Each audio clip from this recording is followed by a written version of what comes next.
YouTube, once again, fast one, 2001 Chevy Impala, brought in, mass airflow sensor, no reading.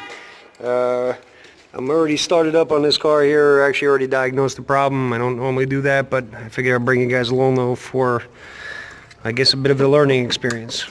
Let me plug that back in again, get this set up. I'll get us back onto our scan tool.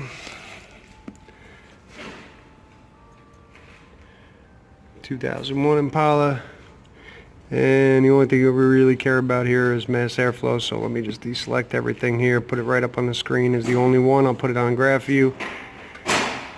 This is our, actually, you know what, I'll give you one more. Let's go back into list view for a second, custom again, and graphs for a second also. We'll put those as dual graphs. Alright, let me start this thing up, let you guys hear it.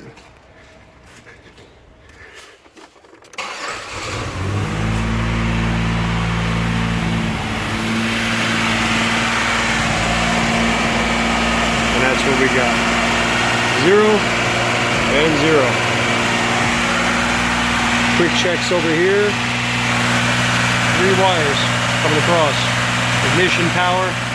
That's going to be our pink wire right here. Our black wire is our ground. Our yellow wire is our signal. Right now I'm tied into ground. Voltmeter's hooked up. 0.05. Looks like it's a good ground.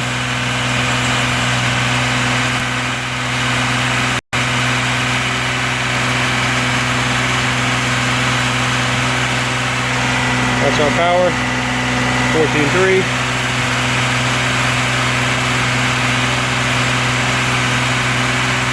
I know it's really loud, so I apologize. We're in the signal wire. Signal wire, if you look at that closely, take note of the fact that there is a signal happening, but what it's not doing is being pulled down the ground. Alright? We can try something here real quick. We're going to put that little T-pin. We take this T-pin. I'm kind of going to give away the problem here. And that test light is over there. We're going to take a test light, switch that right over to ground.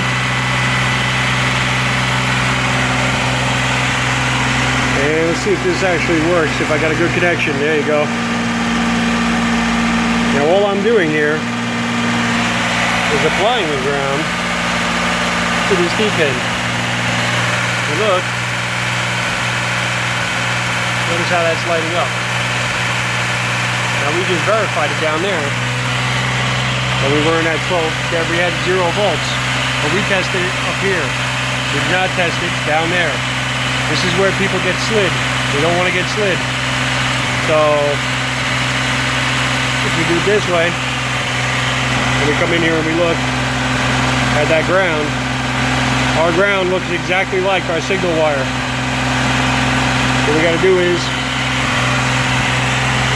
figure out why it is over here and we have no ground.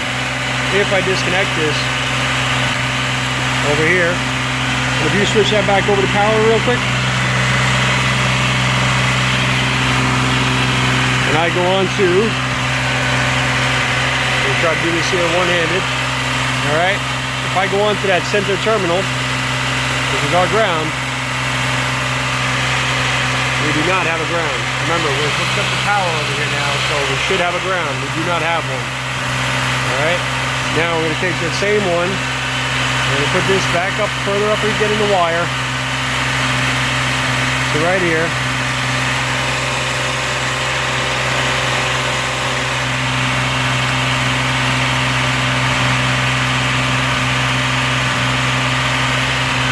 Then we go here. Now we got ground. So, problem being between here and here, this wire is actually okay. We've already tested it. I checked the ground down to here.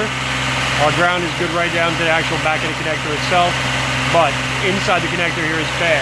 However, even if I pull on that wire, normally when you see them bad, you can yank it right out. I can't seem to yank this one right out. It's definitely caught in there, but we're actually not making contact internally. So we're going to get another connector, put it on there, make sure everything is okay. Okay, just temporarily here, we just wired up another connector on the end of it, just to verify that we're okay. Idles running super low. Let me get this thing set back up here again.